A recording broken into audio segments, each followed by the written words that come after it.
En geno mar Nyakwaramogi Niriyo makare machiegni weche manyien makagi kacha kowuok e Ramogi TV. Nyinga Milton Ochieng'. Jatend piny William Ruto opwodho chike maromo 7 majiwo chenro mag sirikande mag bottom up. Bende chikego eko gin kaachiel gi mago ma KRA, Kenya Roads, EACC e kind mamoko. Chik mopwodhi mar biro chiwo thuolo ne Commissioner Jener yiero jalupne ka yierono ipwodho kod board.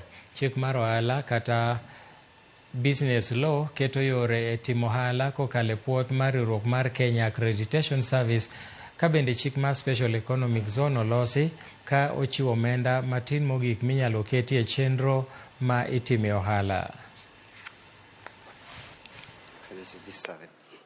The other copies, Procedures Amendment Bill, which is something to increase core capital for our banks. Board mar kar thieth mar Nairobi Hospital okwedo weche maliekore ni laktache mag kar thieth ma kamano ni e ng'anyo. Giwacho ni onge notis moro amora mar ng'anyo mosemigi kod laktachego, ka gimedo ni chenro magi mag thieth dhi mbele maonge ng'ikruok moro amora. Ka giloso gi jofwambo, giwacho ni jogo mayudo thieth kanyo kik bed kod luoro moro amora e yudo thieth kaka pile. Odiechieng' manyoro laktache kokalo kuom KMPDU nochiwo notis mar dhi e ng'anyo e ndalo 7 ka gidwaro ni board mar osiptalno mondo ogwe tao.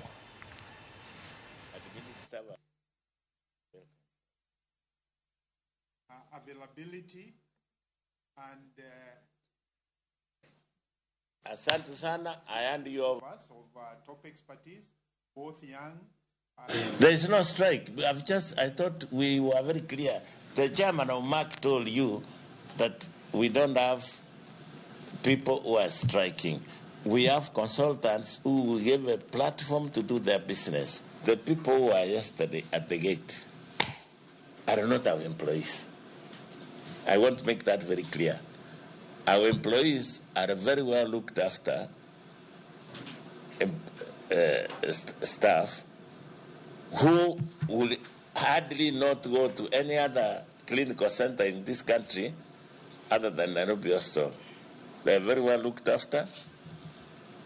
They are above what you had over there, and they belong to the Nairobi Hospital. We have not had, as an institution, any formal complaint from our local doctors that they are being mistreated, they are being underpaid,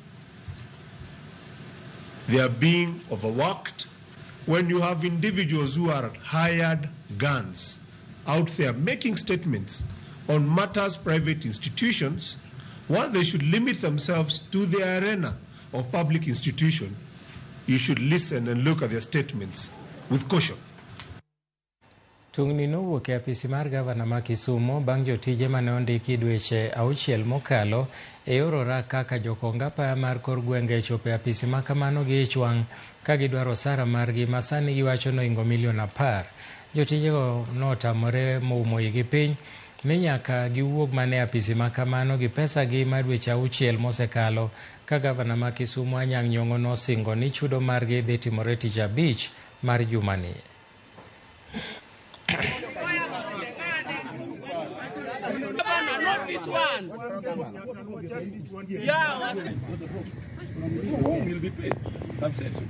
Tijini nomiwa godo dweche 6 mokalo. Nowachwa ni bang' jumbe 2 to ayudo pesa. Bang' jumbe 2 to ayudo pesa. E sechego jok matiyo gi moko noolo gope, moko noolo gik mopogore opogore, nyaka tools ne gikamne tools magi giwegi. Department nokomiyo gi tools magi tiyo godo. Jogi osebandho pesa kochakore kanyo dweche 6 mokalo nyaka sani. Giseromo gi chief officer mar Gini Road, okone gini pesa ubro yudo bang' jumbe 2. Onge pesa koyudore. gichak gidhi kuom minister Mr. Rimba wachone gini pesa uyudo mana kiny. Pesa onge nyaka sani. Tumefanya kazi for now 6 months, hatuoni pesa. Tumefanya kazi siku zote ni kazi mpaka tu zimevunjika, tumeomba tu kupewa. Nyoka imeuma sisi, hatujaona pesa. Tumechoka, tunataka pesa. Yetu leo. Okwanyal bedo nwatiyo ne county government of Kisumu. Yes. Tuwadake ute, to wan gi mon, to wan gi nyithindo mwatero school. To wawuoke ot gokinyi pile nwabiro tich. Kwani wabiro tich nwabiro temango. Yeah. Don't kata mana minot di dauti. Nikech isiko mana kingiseni next week, every month, kia kiny, kia after 2 days. What is that? We are not fools. We want our money today. We don't fail. Obila e gwenge marongo e kaunti ma Migori ne okeo rowere mano obago ng'anyo ka kwedo jaod bura margi makono mane lipot mar Mzalendo wacho ni en achiel kuom jood bura ma ok osebedo ka wuoyo od bura higa ni mangima. Rowerego mane otelnegi kod jagoro mar ODM e sub-county mar Rongo Joseph Alando ne oseo obila kuom tamogi timo ng'anyo ma giwacho nosir kod katiba, kendo giseo jaod bura margi kuom rem lose od bura, gino ma giwacho ni miyo gi wich kuot.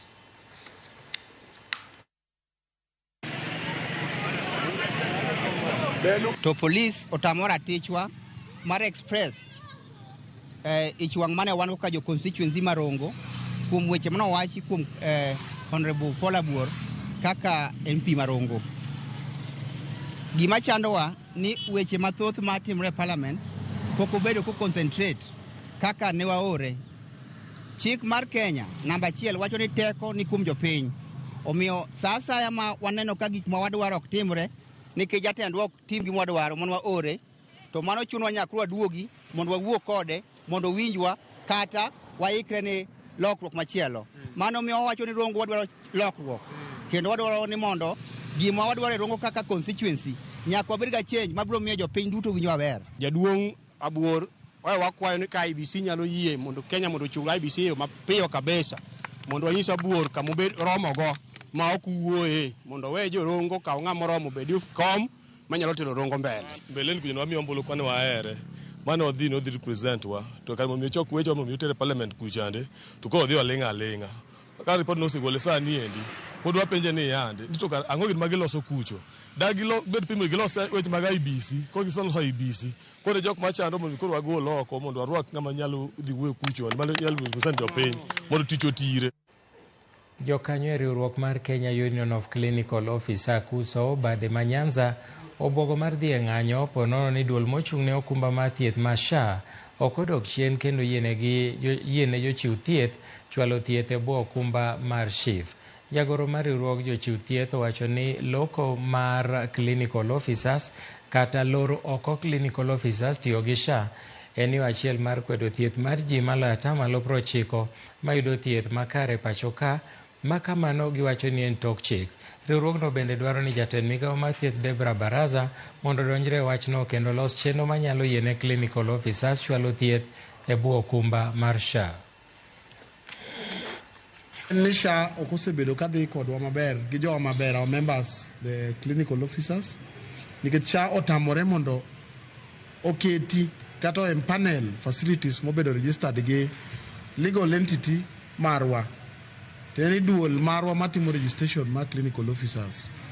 Omiyo wan gi ywak kabisa, to ok wadhi yie kaka jo union, wadhi chung' matek mondo mi wahakikisha ni jowa o benefit from SHA mondo jopiny bende oyud thieth, nikech ka koro SHA ok nyal tigo e facilities mar clinical officers, tiende ni koro jowa ok nyal yudo kony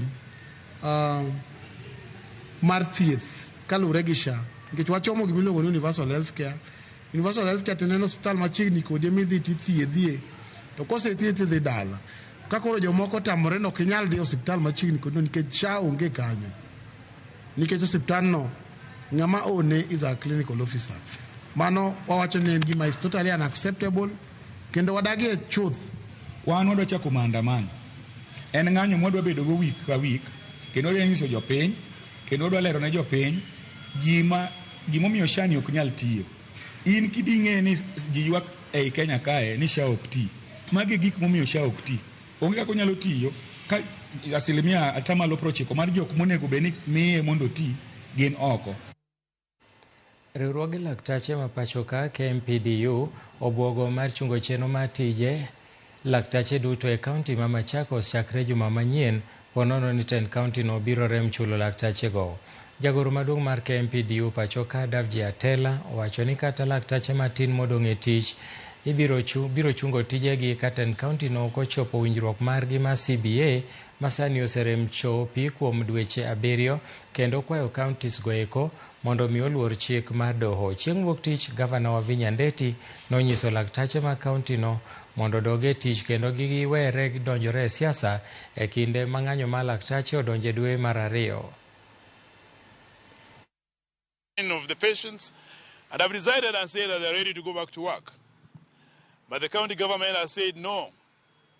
You cannot go back to work because we cannot pay you your money that we owe you for the periods that you've not been paid. So we are saying today that the governor of Machakos, the county government of Machakos, wherever it is that you've kept money that is meant for doctors, pay the doctors if you want the doctors to report back to work. Because it's quite critical, it's quite important that the doctors be paid, without which you don't expect any services to be offered in the facilities.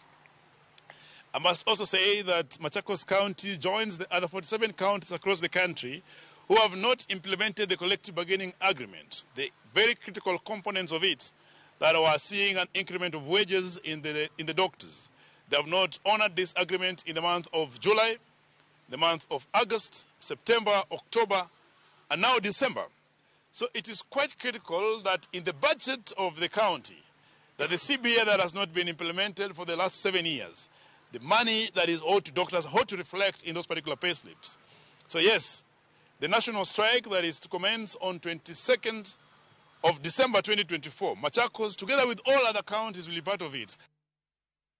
Mine majodolo e kanisa mar SK Mabondo koro dwaro giko mondo bedi e lwenje mag udi kaachiel gi kit chwech e kaunti ma Siaya. Kotelnegi kod jalup bishop mar kanisa mar SK Mabondo, Reverend Emily Onyango, giwacho ni medruok osebet e lwenje mag kit chwech ahinya to nek mar mine, bembo kaachiel kod ketho mamoko ma giwacho ni nyaka rum mapiyo. Jadolo Emily manotelo ne jowetene timo ng'anyo mamuol e chuny boma ma Bondo ne okwayo oganda mondo kwed moko kuom kido mandalogi mabende ndalogi osekalo mabende osebedo ka jiwo lwenje makamago. Violence osebedo mang'eny kabisa moloyo e kaunti wa Siaya. Nego joma mine. For the last 3 months, mine 100 mosenegi because of violence. We know there is a lot of rape, teenage pregnancies, and therefore wawacho ni wadagi gender-based violence. Mondo ji odag mabeyo e udi, ji owe wach mar gomon, ji owe wach mar teromon, ji owe wach mar goyo chuo, ji owe wach mar raping nyithindo manyiri. Nikech gik makamagi duogowa chien as a society. Mano emomiyo wan clergy mamine Mabondo our decide mondo kawuono walos gi kijende, wa create awareness on issues of gender-based violence. Gender-based violence is not a biblical principle. Yani gima Nyasaye odagi ni chwech ma mon kod ma chuo nego dak kod kwe kinde ka kinde maonge lweny. Emiyo kwane wuodhni wawacho ni we talk against femicide in Kenya, which is very common. And may God help us as a community, as a society, to talk about it and also eliminate it. Sirikal ochungo tugo duto kod chenro duto mag opunda e kaunti ma Trans Nzoia e kindeni mar nyasi mag Christmas kod yweyo malach ne jopuonjre. Komishona mar kaunti ma Trans Nzoia Gideon Oyagi owacho ni komiti mar arita ne ochopo e winjruok ma kamano odiechieng' manyoro bang' fwenyore ni jonjore pondo kuonde mag opunda. Omedo ni okang' ma kama en achiel kuom yore mag neno ni arita otegno e kindeni ma nyasi. Nokwayo bende ni jonyuol mondo bed akicha kendo ket arita makare ne nyithindgi. Tena kuna zile sehemu ambazo tunaita ni gambling sites, mahali tuko na rotos. Hizo ni sehemu ambazo tumeweza kuangalia na tumeweza kuhakikisha kwamba kwa ile mpango iko mbele yetu, hapo tutaweka askari wa kutosha.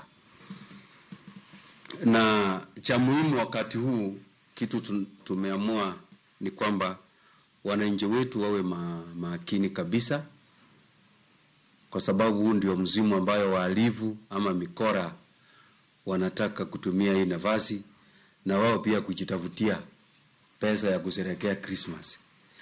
Na tena niseme ya kwamba huu ni wakati ambao wanafunzi wetu, watoto wetu wako nyumbani. Tunataka kuhimiza wazazi wakati huu wahakikisha kwamba wamejua watoto wako wapi. Tukijua ya kwamba watoto wetu siku hizi wanapenda kwenda sehemu za starehe, wanapenda kwenda kucheza kwa vileo mbalimbali. So kitu tunahimiza ni wazazi wahakikisha wamechunga watoto wetu. Na kitu kingine tumesema ya kwamba tumeanza msako ama crackdown kuhakikisha all our gambling sites tumefunga.